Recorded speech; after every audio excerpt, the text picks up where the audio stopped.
Hi friends, welcome back to my channel. ನಾನಿವತ್ತು ಇಲ್ಲಿ Christmas cake ಇಲ್ಲ ಪ್ಲಮ್ ಕೇಕ್ ಮಾಡಿ ತೋರಿಸ್ತಾ ಇರೋದು. ನೋಡಿ ಎಷ್ಟು ಚೆನ್ನಾಗಿ ಬಂದಿದೆ. ಫುಲ್ಲಿ ಲೋಡೆಡ್ ಡ್ರೈ ಫ್ರೂಟ್ಸ್ದು ಕೇಕ್ ಇದು. ಮಾಡೋದು ತುಂಬಾ ಈಸಿ. ಯಾವ ರೀತಿಯಾಗಿ ಮಾಡೋದಂತ ನೋಡೋಣ. ನಾನಿಲ್ಲಿ ಆರೆಂಜ್ ಜ್ಯೂಸಲ್ಲಿ ನಾನು ಡ್ರೈ ಫ್ರೂಟ್ಸ್ನ ಸೋಕ್ ಮಾಡ್ತಾ ಇದ್ದೀನಿ. ಬೇಕಂದರೆ ನೀವು ರಮ್ಮಲ್ಲೂ ಸೋಕ್ ಮಾಡ್ಕೋಬೋದು. ಇದು ಎಗ್ಲೆಸ್ ನಾನು ಮಾಡ್ತಾ ಇರೋದು. ನಾನಿಲ್ಲಿ ಒಂದು 2 ಆರೆಂಜನ್ನ ತೊಗೊಂಡಿದ್ದೀನಿ. 2 ಆರೆಂಜನ್ನ ನಾನು ಜ್ಯೂಸ್ ತೊಗೋತಾ ಇದ್ದೀನಿ. ನೀವು ಬೇಕಂದರೆ ಆರ್ಟಿಫಿಷಿಯಲ್ ಜ್ಯೂಸ್ನು ನೀವು ಯೂಸ್ ಮಾಡ್ಕೋಬೋದು. ಬಟ್ ನಾನಿಲ್ಲಿ ಫ್ರೆಶ್ ಫ್ರೂಟ್ ಜ್ಯೂಸನ್ನ ನಾನು 2 ಆರೆಂಜನ್ನ ತೊಗೊಂಡಿದ್ದೀನಿ. ಆಮೇಲೆ ಒಂದು ಅರ್ಧ ಕಪ್ಪಷ್ಟು ಬಾದಾಮು ಮತ್ತು ಗೋಡಂಬಿ ಕಟ್ ಮಾಡಿ ಇಟ್ಕೊಂಡು ನಾನು ಇದಕ್ಕೆ ಸೇರಿಸ್ಕೊತಾ ಇದ್ದೀನಿ. ಆಮೇಲೆ ಅಕ್ರೂಟ್ ಸೇರಿಸ್ಕೊತಾ ಇದ್ದೀನಿ. ಕಪ್ಪು ದ್ರಾಕ್ಷಿ ಮತ್ತು ನಾರ್ಮಲ್ ದ್ರಾಕ್ಷಿ, ಒಣ ದ್ರಾಕ್ಷಿನ ನಾನು ಸೇರಿಸ್ಕೊತಾ ಇದ್ದೀನಿ. ಹಾಗೆ ಟೂಟಿ ಫ್ರೂಟಿ ನಿಮ್ಗೆ ಅಂಗಡಿಯಲ್ಲಿ ಈಸಿಯಾಗಿ ಸಿಗುತ್ತೆ. ಟೂಟಿ ಫ್ರೂಟಿನ ನಾನು ಆ್ಯಡ್ ಮಾಡ್ಕೊತಾ ಇದ್ದೀನಿ. ಇದು ಒಂದು 2 ಅವರ್ಸು ಸೋಕ್ ಆಗಬೇಕು. ಟೈಮ್ ಇದ್ದರೆ ನೀವು 8ರಿಂದ 10 ಅವರ್ಸು ಸೋಕ್ ಮಾಡ್ಬೋದು. ಇಲ್ಲಾಂದರೆ 14 ಡೇಸ್ವರೆಗೂ ಸೋಕ್ ಮಾಡ್ಬೋದು. ಟ್ರೆಡಿಷ್ನಲ್ಲಾಗಿ ಮಾಡಬೇಕಂದ್ರೆ ಇಲ್ಲಿ ಒಂದು ಮಸಾಲ, ಈ ಕೇಕಿಗೆ ಮಸಾಲೆ ತುಂಬ ಇಂಪಾರ್ಟೆಂಟು. ಒಂದು 4ರಿಂದ 5 ಏಲಕ್ಕಿ ಮತ್ತು ಲವಂಗ, ಒಂದು 4 ಲವಂಗ, ಆಮೇಲೆ ಶುಂಠಿ ಪೌಡರು, ಒಣಶುಂಠಿ ಪೌಡ್ರು, ಆಮೇಲೆ 1 ಇಂಚಷ್ಟು ಚಕ್ಕೆನ ನಾನು 1-2 ಸ್ಪೂನಷ್ಟು ಸಕ್ಕರೆ ಹಾಕ್ಕೊಂಡು ಇದನ್ನು ಗ್ರೈಂಡ್ ಮಾಡ್ಕೊತಾ ಇದ್ದೀನಿ. ಈ ಥರ ಪೌಡ್ರ್ ಆಗಬೇಕು, ನೈಸ್ ಪೌಡ್ರು. ಹಾಗೆ ಇಲ್ಲಿ ಸಕ್ಕರೆನ ಕ್ಯಾರಮಲೈಸ್ ಮಾಡ್ಕೊಳ್ಳೋಣ. ಸಕ್ಕರೆನ ಕ್ಯಾರಮಲೈಸ್ ಮಾಡ್ಕೊಳ್ಳೋಕ್ಕೆ ನಾವು ಯಾವುದು ಇದರಲ್ಲಿ ಕಪ್ಪಲ್ಲಿ ಅಳತೆ ತೊಗೊಂಡಿದ್ದೇವೋ ಹಿಟ್ಟಿಗೆ, ಆ ಕಪ್ಪಲ್ಲಿ ನಾವು ಸಕ್ಕರೆ ತೊಗೋಬೇಕು. ನಾನು ಈ ಕಪ್ಪಲ್ಲಿ 1.5 ಕಪ್ಪಷ್ಟು ಸಕ್ಕರೆ ತೊಗೋತಾ ಇದ್ದೀನಿ. ಏಕೆಂದರೆ ನಾನು 1.5 ಕಪ್ಪಷ್ಟು ಹಿಟ್ಟು ತೊಗೊಳೋದ್ರಿಂದ 1.5 ಕಪ್ಪಷ್ಟು ಸಕ್ಕರೆ ತೊಗೋತಾ ಇದ್ದೀನಿ. ಇಲ್ಲಿ ನಿಮಗೆ ಬೇಕಂದರೆ ಸಕ್ಕರೆನ ಹೆಚ್ಚು ಕಡಿಮೆ ಮಾಡ್ಕೋಬೋದು. ಸಕ್ಕರೆ ಕ್ಯಾರಮಲೈಸ್ ಆಗಿದೆ. ಇಲ್ಲಿ ಸಕ್ಕರೆ ಕ್ಯಾರಮಲೈಸ್ ಆಗಬೇಕಾದ್ರೆ ಸ್ವಲ್ಪ ನೀರು ಆ್ಯಡ್ ಮಾಡಿಕೊಂಡು, ಸಕ್ಕರೆ ಮೆಲ್ಟ್ ಆದಮೇಲೆ ಸ್ವಲ್ಪ ನೀರು ಆ್ಯಡ್ ಮಾಡ್ಕೋಬೇಕು. ಇವಾಗ ನಂದು ಅದು ವೀಡಿಯೋ ಸ್ಕಿಪ್ ಆಗಿದೆ ಇಲ್ಲಿ. ಹಾಗೆ ನಾನು ಬಟರ್ನು ಮೆಲ್ಟ್ ಮಾಡ್ಕೊಂಡಿದ್ದೀನಿ.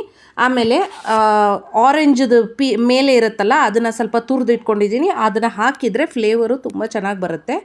ಇಲ್ಲಿ ಕ್ಯಾರಮಲೈಸ್ ಆಗಿರೋದು ನೋಡಿ, ಹನಿ ಯಾವ ರೀತಿಯಾಗಿರುತ್ತೋ ಆ ರೀತಿಯಾಗಿ ನಮ್ಮದು ಕ್ಯಾರಮೆಲ್ ಶುಗರ್ ಬರಬೇಕು. ನಾನು ಹಾಗೆ ಇಲ್ಲಿ 1.5 ಕಪ್ಪಷ್ಟು ಹಿಟ್ಟನ್ನ ಆ್ಯಡ್ ಮಾಡ್ಕೋತಾ ಇದ್ದೀನಿ. ನಮ್ಮ ಮನೇಲಿ ಸಕ್ಕರೆ ಕಡಿಮೆ ತೊಗೊಳೋದ್ರಿಂದ ನಾನು ಹಿಟ್ಟು ಕ್ವಾಂಟಿಟಿ ಸ್ವಲ್ಪ ಜಾಸ್ತಿ ತೊಗೋತಾ ಇದ್ದೀನಿ. ಹಿಟ್ಟನ್ನ ನೀವು ಆ್ಯಡ್ ಮಾಡ್ಕೋಬೇಕು, ಇದರಲ್ಲಿ ಮಿಕ್ಸ್ ಮಾಡ್ಕೋಬೇಕು. ಹಾಗೆ ಮೆಲ್ಟ್ ಆಗಿರೋ ಬಟರ್ನ ನೀವು ಇದಕ್ಕೆ ಆ್ಯಡ್ ಮಾಡ್ಕೋಬೇಕು. ಇವಾಗ ಆ್ಯಡ್ ಮಾಡಿಕೊಂಡು ಮಿಕ್ಸ್ ಮಾಡ್ಕೊಳ್ಳಿ. ಆದರೆ ಒಂದು ಜ್ಞಾಪಕದಲ್ಲಿ ಇಟ್ಕೊಳ್ಳಿ, ಎಲ್ಲನೂ ರೂಮ್ ಟೆಂಪ್ರೇಚರಲ್ಲಿ ಇರಬೇಕು. ಸಕ್ಕರೆನೂ ಫುಲ್ ಆರಿರಬೇಕು, ಬಟರ್ ಮೆಲ್ಟ್ ಮಾಡ್ಕೊಂಡಿರೋದು ಫುಲ್ ಆರಿರಬೇಕು. ಎಲ್ಲನೂ ರೂಮ್ ಟೆಂಪ್ರೇಚರಲ್ಲಿ ತೊಗೊಂಡು ನೀವು ಮಿಕ್ಸ್ ಮಾಡ್ಕೊಳ್ಳಿ.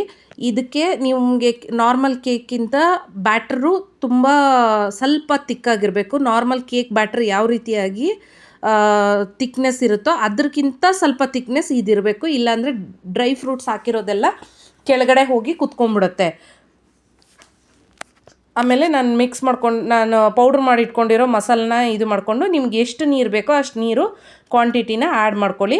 ತುಂಬ ತೆಳುವಾಗಿ ಮಾಡ್ಕೊಳ್ಳೋಕೆ ಹೋಗ್ಬಿಡಿ. ಹಾಗೆ ನಾನಿಲ್ಲಿ 2 ಮಿಲ್ಕ್ ಪೌಡ್ರ್ ಪ್ಯಾಕೆಟ್ನ ಆ್ಯಡ್ ಮಾಡ್ಕೊತಾ ಇದ್ದೀನಿ. ಮಿಲ್ಕ್ ಪೌಡ್ರ್ ಪ್ಯಾಕೆಟ್ ಆ್ಯಡ್ ಮಾಡ್ಕೊಳ್ಳೋದ್ರಿಂದ ನಮಗೆ ಟೇಸ್ಟು ತುಂಬ ಚೆನ್ನಾಗಿ ಬರುತ್ತೆ. ಆಮೇಲೆ ಟೆಕ್ಸ್ಚರು ತುಂಬ ಚೆನ್ನಾಗಿ ಬರುತ್ತೆ. ಹಾಗೆ ಇಲ್ಲಿ 1 ಸ್ಪೂನಷ್ಟು ಬೇಕಿಂಗ್ ಪೌಡ್ರನ್ನು ಆ್ಯಡ್ ಮಾಡ್ಕೊತಾ ಇದ್ದೀನಿ. ಆಮೇಲೆ ಅರ್ಧ ಸ್ಪೂನಷ್ಟು ಬೇಕಿಂಗ್ ಸೋಡಾ, ಅರ್ಧ ಸ್ಪೂನಷ್ಟು ಬೇಕಿಂಗ್ ಸೋಡಾನ ಆ್ಯಡ್ ಮಾಡ್ಕೊತಾ ಇದ್ದೀನಿ.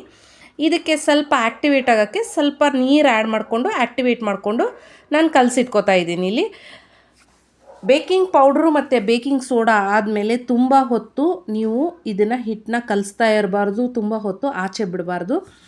ಬೇಕಿಂಗ್ ಪೌಡ್ರು ಮತ್ತು ಬೇಕಿಂಗ್ ಸೋಡಾ ಲಾಸ್ಟ್ ಮೂಮೆಂಟಲ್ಲಿ ಹಾಕ್ಕೊಂಡು ಮಿಕ್ಸ್ ಮಾಡಿಕೊಂಡು, ನೀವು ಆಯಿಲ್ನ ಗ್ರೀಸ್ ಮಾಡ್ಕೊಂಡಿರೋದು, ಆಯಿಲು ಇಲ್ಲಾಂದರೆ ಬಟ್ರು, ಗೀ, ನಿಮ್ಮ ಆಪ್ಷನಲ್ಲು ಯಾವುದಾದ್ರೂ ಗ್ರೀಸ್ ಮಾಡ್ಕೊಂಡಿರೋ ಪಾತ್ರೆಗೆ ನೀವು ಹಾಕ್ಕೋಬೋದು.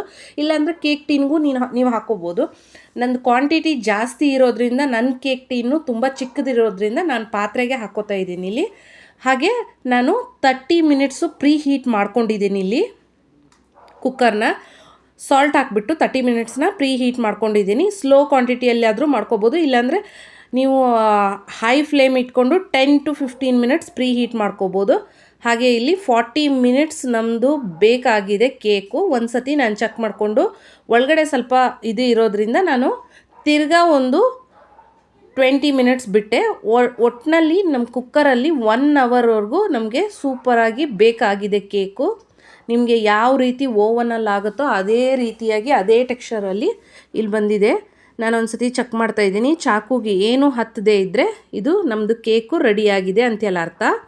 ಇವಾಗ ನಾವು ಸೈಡಲ್ಲಿ ಬಿಡಿಸ್ಕೊಂಡು ನಾವು ಕೇಕ್ನ ನಾವು ಸಪ್ರೇಟಾಗಿ ಮಾಡ್ಕೊಳ್ಳೋಣ ಟಿನ್ನಿಂದ.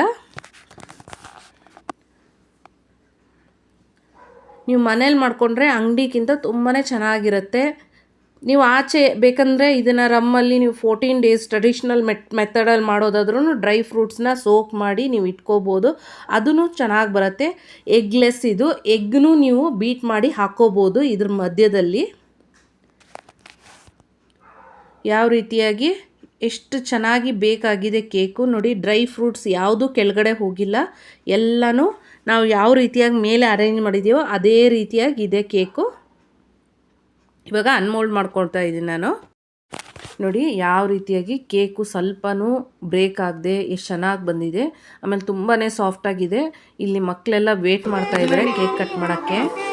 ನೋಡಿ ಇವಾಗ ನಾನು ತೋರಿಸ್ತೀನಿ ಕೇಕ್ ಟೆಕ್ಸ್ಚರ್ನು ಎಷ್ಟು ಚೆನ್ನಾಗಿ ಬಂದಿದೆ ಅಂತ ಹೇಳ್ಬಿಟ್ಟು, ಸಾಫ್ಟಾಗಿ ನೋಡಿ. ವಿಡಿಯೋ ಯಾರಿಗೆ ಇಷ್ಟ ಆಗಿದೆಯೋ ಅವರೆಲ್ಲ ಲೈಕ್ ಮಾಡಿ, ಸಬ್ಸ್ಕ್ರೈಬ್ ಮಾಡಿ. Thank you so much.